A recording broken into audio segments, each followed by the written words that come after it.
Welcome back to Self-Help. Today we're going to be talking about the STOPP acronym.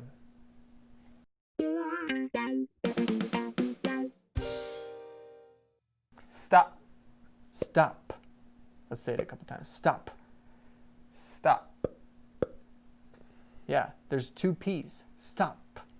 This acronym is an easy way to remember what to do when you're in the heat of the moment to keep you from doing something that you might regret or making things worse. It's going to be lined up right here. S.T.O.P.P. S actually stands for STOP. It's like a meta acronym. The first word of the acronym is actually the acronym. The T actually stands for the second letter in STOP. Sorry, I imagine it says stop, and then the next one down is also stop, but with the T, so it's just stop. So what you do is when you get the emotion, you just stop.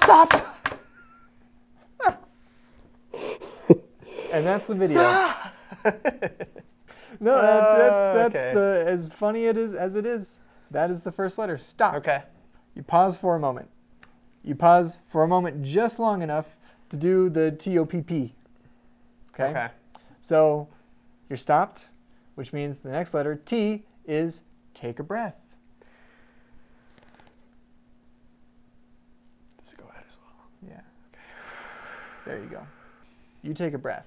You can do whatever breathing pattern maybe works best for you, whether you count or you have a specific way you breathe, in through the nose, out through the mouth, whatever you want to do. And this helps you to kind of anchor yourself into the present moment. It has a mindfulness flair to it, which will be covered in future episodes, so keep an eye out for those. But it really is able to help anchor you into what is going on right now. You're able to shift your focus to your breath. So we have STOP, which is stop and take a breath. O stands for observe. And this is a chance for you to check in to see what your thoughts are, what emotions are coming up for you, or what you're actually up against. Because chances are, in the heat of the moment, all you know is that you're either super ticked, or you're really stressed, or you're really afraid, or you're really excited, whatever it might be. And so when you're able to stop, take a breath, you're going to observe what's actually going on inside. So all those are great. I'm in the right mindset. I've enabled myself to learn. I've started watching myself. Now what? How do I actually do something about it? Yeah. So after you've observed, the next one, which is the first P, and that is pull back. Pulling back in the sense of taking a minute to consider what's the bigger picture here, or what the end result might be if I keep feeding into this emotion. Giving yourself a minute to zoom out and even consider what you would say to a trusted friend if they were experiencing the same kind of thing. But it makes more sense to say, realize the greater picture and, not to get too philosophical, but to see this spot in time on a greater cosmic level and understand how all things are interconnected and how I feel right now is just a symptom of things past, but I get to choose the future.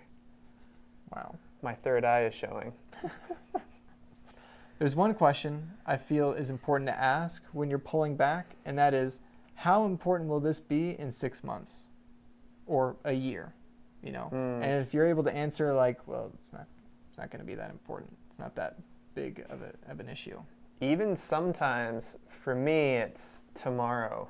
Yeah. Like I said, my thing is I'll get heated in the moment in an argument, and sometimes it's tomorrow I'm going to say, wow, I was an idiot. But 6 months, I will have forgotten about this completely. But sometimes even a year from now, it's I'll be okay. Even if you truly do have something big going on in your life, right? You could have a life-changing event, a divorce going on, or a death in the family or something, and that will change your life. But a year from now, you're still going to be breathing, you're still going to be alive, and you're going to start to actually focus on things that aren't directly involved with this life-changing event right now. So exactly. Great point. Yeah. So the last letter of this acronym, STOPP, is the second P, which stands for practice what works. Some things to consider is, what works best for you? What are some good ways you can solve the problems at hand that will help make the situation better, right? And so practicing what works, it's different for everyone, but it's that constant reminder to, once you've gone all the way through, you actually go and do what it is that will actually help. So for some people, that practice what works might be going on a walk, but maybe that's not available. Maybe sometimes practice what works is imagining yourself in a happy place. Or maybe practicing what works, like for me, is there's a very specific scene in Sherlock Holmes, the one with Robert Downey Jr. Okay. And the bad dude is talking to him in the jail, and he says, "Steal your mind, Holmes." Steal your mind, Holmes. For whatever reason, I think of that, and then I'm like, it helps me zoom out. Okay. And I'm not being taken for a ride. I'm controlling how I react. Yeah. And that's what does it for me. But maybe that's not going to do it for you. Maybe you hate Sherlock Holmes. I don't know. That's okay. We accept that. I don't. So, to review all the letters of the STOPP acronym, we start with stop, take a breath, observe, pull back, and practice what works. Thank you guys so much for watching. Be sure to watch the other videos coming out on more emotion regulation strategies. There's a bunch of them, and we'd love to see you there next time.